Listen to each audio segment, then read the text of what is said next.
أعوذ بالله من الشيطان الرجيم بسم الله الرحمن الرحيم وإذ أخذنا ميثاقكم ورفعنا فوقكم الطور خذوا ما آتيناكم بقوة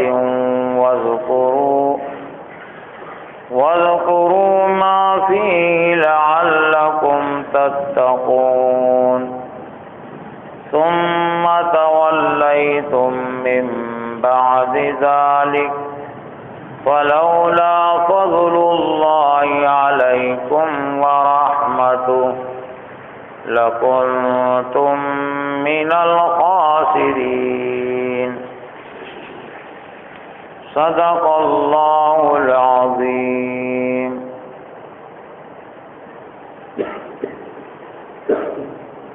یہ سورہ بقرہ کی 2 آیتیں ہیں۔ ان 2 آیات کا تعلق بھی بنی اسرائیل کی تاریخ اور ان کے کردار طرز عمل سے ہے۔ اس میں بھی بنی اسرائیل کی سرکشی کا، نافرمانی کا تذکرہ ہے اور اللہ کی رحمت کا اور اس کے فضل کا بھی تذکرہ ان آیات میں ہے۔ ترجمہ ان 2 آیتوں کا، بلکہ ترجمان ان 2 آیتوں کو اس طرح ہیں: وہ وقت یاد کرو جب ہم نے طور کو تم پر اٹھا کر تم سے پختہ عہد لیا تھا اور کہا تھا کہ جو کتاب ہم تمہیں دے رہے ہیں اسے مضبوطی کے ساتھ تھامنا اور جو احکام و ہدایت اس میں درج ہیں انہیں یاد رکھنا۔ اسی ذریعے سے توقع کی جا سکتی ہے کہ تم تقوی کی روش پر چل سکو گے، مگر اس کے بعد تم اپنے عہد سے پھر گئے۔ اس پر بھی اللہ کے فضل اور اس کی رحمت نے تمہارا ساتھ نہ چھوڑا، ورنہ تم کبھی کے تباہ ہو چکے ہوتے ہیں۔ 2000 سال پہلے حضرت موسیٰ علیہ السلام کے زمانے میں ان کی جو سرکشی نافرمانی تھی، 2000 سال کے بعد کہ یہود کو یعنی بنی اسرائیل کو ان کی سرکشی یاد دلائی جا رہی ہے۔ اور کیوں یاد دلائی جا رہی ہیں، اس کے حوالے سے اس سے پہلے بھی باتیں آ چکی، لیکن چونکہ اہم بات ہے اس لیے ذہن میں مستحضر رہنا چاہیے، اس لیے یاد دلائی جا رہی ہے۔ اور اس لیے 2000 سال کے بعد کے لوگوں کو قصوروار ٹھہرایا جا رہا ہے، ان کے آباء اور اجداد کے جرموں کا، قصوروں کا، کہ وہ تائید کرتے تھے اس کی، وہ اپنے اسلاف کی تاریخ پر فخر کرتے تھے اور ان کو کارنامے سمجھتے تھے۔ تو ایک وہ بھی اپنی تاریخ کو دیکھے، اپنے سیاہ کرتوتوں کو دیکھے، اور دوسرے لوگ جو غلط فہمی کا شکار تھے ان کی غلط تاریخ کی وجہ سے، اور ان کو اللہ کے متقی پرہیزگار مذہبی لوگ سمجھتے تھے کہ اللہ کے فرما بردار ہیں، تو وہ بھی ان کی ذہنی یا دینی غلامی سے نکلے۔ تو یہاں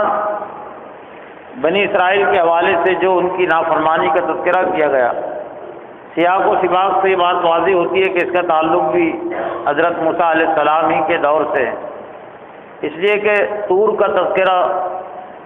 اور اس مناسبت سے کتاب کا تذکرہ جہاں کہیں بھی قرآن مجید میں آیا ہے تو اس سے مراد وہ توریت ہے۔ اور حضرت موسیٰ علیہ السلام کی زندگی کے حوالے سے، نبوت اور رسالت کے حوالے سے کوہ طور کی بڑی اہمیت ہے۔ نبوت اور رسالت بھی ایک طرح سے ان کو اسی جگہ پر ملی، اور پھر بعد میں مصر سے نکلنے کے بعد پھر کوہ طور پر ہی اللہ تعالیٰ نے انہیں بلایا تھا۔ تو یہاں جو چیز واضح ہوتی ہے وہ یہ کہ حضرت موسیٰ علیہ السلام نے جب بنی اسرائیل کے سامنے تورات کو پیش کیا، ایک تو غلطی سرکشی ان کے نمائندوں نے کی تھی، یہ ایک طرح سے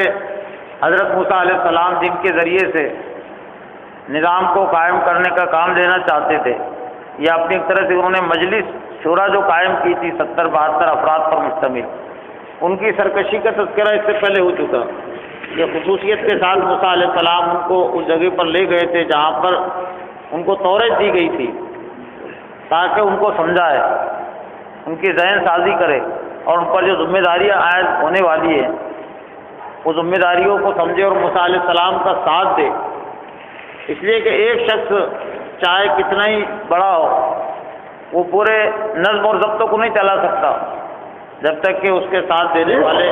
اس کی اطاعت اور فرما برداری کرنے والے کچھ لوگ معمورین نہ ہوں۔ تو انہوں نے کہا تھا کہ جب تک کہ ہم اللہ کو نہیں دیکھ لیتے تو ہم ایمان نہیں لائیں گے۔ تو ایک طرح سے یہ ان کی غلط بات تھی، اللہ کے غضب کو دعوت دینے والی بات تھی۔ تو ان پر موت طاری ہو گئی، ایک بجلی ان پر گری، لیکن پھر اللہ نے ان کو دوبارہ زندہ کیا۔ اب یہ خصوصی لوگوں کا ایک طرح سے تذکرہ۔ اب یہ سیاق و سباق سے بات معلوم ہوتی ہے کہ عام قسم کے لوگ جب حضرت موسیٰ علیہ السلام نے تورات کو ان کے سامنے پیش کیا کہ یہ احکام ہے اور یہ تمہیں کرنا چاہیے، ان باتوں سے رکنا چاہیے، تو انہوں نے ان کو ماننے سے انکار کر دیا کہ ہمارے بس میں نہیں ان پر عمل کرنا۔ تو اسلام قبول کرنے کے بعد اس کی اطاعت اور فرما برداری لازم ہو جاتی ہے۔ جب تک کوئی اسلام قبول نہیں کرتا ہے تو اس پر تو زور زبردستی نہیں کی جائے گی، لیکن قبول کرنے کے بعد پھر تو اگر وہ نہیں مانتا ہے تو اس پر زبردستی بھی، یہاں تک کہ اگر وہ مرتد ہو جائے تو پھر اس کی سزا قتل بھی ہے۔ تو وہی اخذنا میثاقکم، تو اللہ نے فرمایا کہ وہ وقت یاد کرو جب ہم نے طور کو تم پر اٹھا کر تم سے پختہ عہد لیا تھا۔ جب انہوں نے انکار کیا تو اللہ نے کوہ طور کو ان کے اوپر معلق کر دیا، اس لیے کہ ماننا ضروری ہے، اور تم نہیں مانو گے تو ابھی تم طور کے نیچے دب جاؤ گے۔ پہاڑ کو ان کے اوپر معلق کر دیا، اسی کا تذکرہ ہے وَرَفَعْنَا فَوْقَكُمُ الطُّورَ، اور ہم نے اٹھایا تم پر طور کو، اور پھر کہا کہ خُذُوا مَا آتَيْنَاكُمْ، جو کچھ اس میں ہے، جو کچھ آتَيْنَاكُمْ بِقُوَّةٍ، جو کچھ ہم نے تم کو دیا تو اس کو مضبوطی کے ساتھ پکڑ لو۔ اب انہوں نے مان تو لیا، وہ ڈر کر، موت سے ڈر کر، یا طور کے پہاڑ کو اپنے اوپر گرنے سے ڈر کر، اور اس کے علاوہ کوئی صورت تھی بھی نہیں۔ اور پھر اللہ نے یہ بھی حکم دیا وَاذْكُرُوا مَا فِيهِ لَعَلَّكُمْ تَتَّقُونَ، اور اس میں جو کچھ احکام ہیں، جو کچھ ہدایات ہے، اس کو یاد رکھو تاکہ تمہارے اندر تقوی پیدا ہو۔ تقوی کے کئی معنی ہیں۔ تقوی کا ایک معنی تو اللہ کا ڈر بھی ہے، اللہ کی محبت، اللہ کی عظمت، اور اسی کے ساتھ اللہ کی نافرمانی سے بچنے کی کیفیت اور جذبہ۔ اس لیے کہ پرہیزگاری عام طور سے اس کے جو معنی کیے گئے فارسی میں، تو پرہیزگاری کا مطلب ہے کہ اللہ کے نافرمانی سے بچنے والے، پرہیز کرنے والے، دور رہنے والے۔ یہ سبھی چیزیں مل کر ایک طرح سے تقوی کا مفہوم ادا کرتی ہے۔ اللہ کی محبت بھی ہو، اللہ کی عظمت بھی دل کے اندر ہو، اور اللہ کا ڈر و خوف بھی ہو، اور اللہ کے نافرمانی سے بچنے کا جذبہ بھی ہو۔ ذکر کے حوالے وَاذْكُرُوا مَا فِيهِ، اور ذکر کرو یعنی یاد رکھو۔ ذکر کا جو لفظ عربی میں استعمال ہوا ہے اللہ کو یاد رکھنے کا یا یاد کرنے کا، اردو میں جو کہتے ہیں، اردو میں جو لفظ اس کی قریب قریب ترجمانی کر سکتا ہے، وہ ذکر کرنے کی بجائے، یاد کرنے کی بجائے یاد رکھنے کا مفہوم اس سے زیادہ واضح ہوتا ہے۔ وَاذْكُرُوا، اور یاد رکھو جو کچھ اس میں ہے۔ لیکن عام طور سے ذکر کا مفہوم مسلمانوں نے یہ خود سمجھ لیا کہ چند کلمات کا ہم ورد کر لے، ادا کر لے تو یہ ذکر کا ادا ہو جائے گا۔ سبحان اللہ، الحمدللہ، اللہ اکبر جو کلمات ہے وہ ذکر میں اس لیے شامل ہوتے ہیں کہ یہ ذریعہ بنتے ہیں اللہ کو یاد رکھنے کا۔ لیکن اگر کوئی انہی کو مقصد سمجھ لے اور اللہ کو یاد رکھنے کا مفہوم یہ کہ جو اللہ چاہتا ہے، جو اللہ کی مرضی ہے، وہ مرضی کو مقدم رکھو، اور جو اللہ کی ناپسند ہے، نامرضی ہے، اس کو مقدم رکھو، تو اسی کا نام ہے اللہ کو یاد رکھنا۔ لیکن اردو میں ذکر کے حوالے سے تو ہم اس طرح کی غلط فہمی میں نہیں پڑتے جس طرح سے اللہ کے ذکر کے حوالے سے ہم غلط فہمی پڑے ہوئے یا ہم الفاظ پر مطمئن ہو جاتے ہیں۔ کوئی باپ اگر سے بیٹے سے کہے کہ کہیں بھی جاؤ لیکن مجھے بھولنا نہیں، یعنی مجھے یاد رکھنا، تو کیا اس کا بیٹا یہ مفہوم مراد دے گا کہ باپ کا نام اگر احمد ہے تو احمد کہتا رہے صرف، یا عبد الرحیم ہے تو عبد الرحیم کو کہتا رہے؟ باپ نے کہا کہ کہیں بھی جانا لیکن مجھے بھولنا نہیں، مجھے ہمیشہ یاد رکھنا۔ کوئی نالائق اور کم عقل بیٹا بھی یہ مفہوم مراد نہیں رہے گا باپ کی اس نصیحت اور ہدایت کا کہ باپ یہ چاہتا ہے کہ میرے نام کا وہ ذکر کرتے رہے، ورد کرتے رہے، عبد الرحیم یا عبد الکریم وہ کہتا رہے۔ اس کا مفہوم یہی لے گا کہ میں جو چاہتا ہوں، یعنی میری جو پسند ہے اس کو یاد رکھنا، میں جو چاہتا ہوں کہ تیرے لیے یہ طریقہ ہو، یعنی صحیح راستہ اور غلط راستے سے تو بچے، تو ہر لڑکا اس کا مفہوم یہی مراد لے گا کہ میرا باپ کا منشا یہ ہے کہ میرے باپ کا جو طریقہ ہے، میرے باپ کی جو مرضی ہے، میرے باپ کو جو چیز پسند ہے وہ میں اختیار کروں، جو ناپسند ہے اس کو میں اختیار نہ کروں۔ تو یہی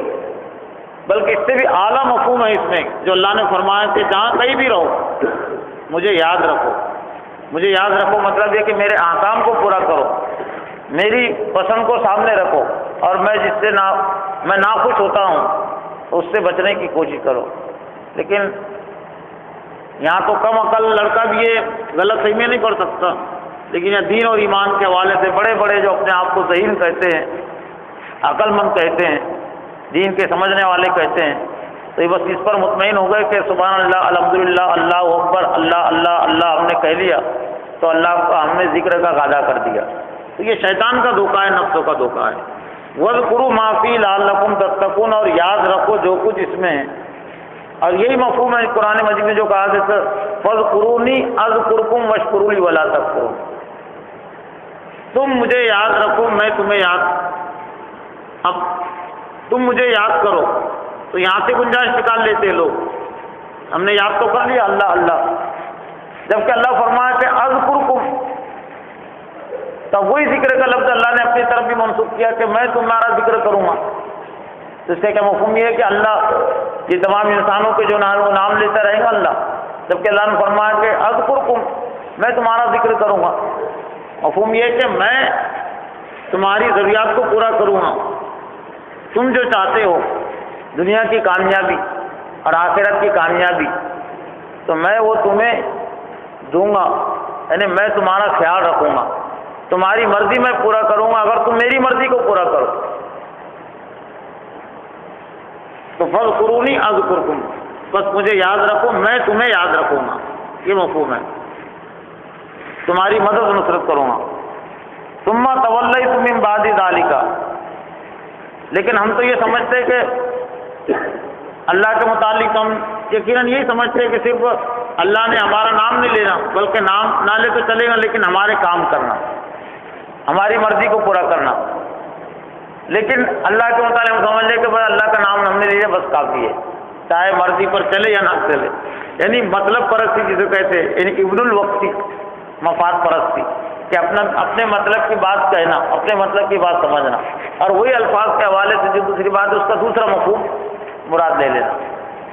ثم تولیتم من بعد ذلک، اب اتنا مضبوط عہد ان سے لیا گیا، بندگی کا عہد، توریت کے احکام کو پکڑنے کا عہد، اور اسی توریت کے احکام میں یہ بھی بات تھی کہ میرے بعد ایک نبی آئے گا، اور اس نبی کا نام کا بھی تذکرہ ہے احمد، تو اس کی اطاعت اور پیروی کرنا۔ ہر نبی نے اپنی قوم سے، اور خاص طور سے بنی اسرائیل کے نبیوں نے بنی اسرائیل سے حضرت محمد صلی اللہ علیہ وسلم کی نبوت و رسالت کا عہد لیا تھا، تو وہ عہد میں تمام ہی باتیں داخل ہے ثم تولیتم، پھر اللہ نے فرمایا کہ پھر تم اس کے بعد پھر گئے، یعنی اتنا مضبوط قول و قرار لینے کے بعد، کوہ طور کو تمہارے اوپر یعنی مسلط کرنے کے بعد، معلق کرنے کے بعد، اس وقت جو تم نے جو عہد لیا تھا مضبوط، تو پھر اس کے بعد تم پھر گئے۔ فلولا فضل اللہ علیکم، اور اللہ کا اگر فضل اور مہربانی تم پر نہیں ہوتی، وہ رحمت اور اس کی رحمت نہیں ہوتی، لکنتم من الخاسرین، تو تم نقصان کھانے والوں میں سے ہو جاتے، یعنی اسی وقت تم کو ہلاک کر دیا جاتا، لیکن پھر بھی اللہ تعالیٰ نے تم سے درگزر کیا کہ آج نہیں تو تم کل سدھریں گے اور تمہاری روش بدلیں گی، لیکن مہلت اور موقع دینے کے بعد بھی تمہاری سرکشی وہ ختم نہیں ہوئی، سرکشی تمہاری باقی۔ پھر مزید اور یہی بنی اسرائیل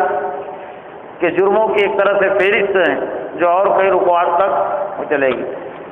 اللہ صاحب اللہ تعالیٰ ہمیں قرآن مجید تعلیمات کو سمجھنے، اس پر عمل کرنے، دوسروں تک پہنچانے کی توفیق عطا فرمائے، اللہ کی نافرمانی سے بچنے کی توفیق عطا فرمائے، بنی اسرائیل کی تاریخ سے نصیحت اور سبق حاصل کرنے کی توفیق عطا فرمائے۔ ربنا تقبل منا انک انت السمیع العلیم وتب علینا انک انت التواب الرحیم۔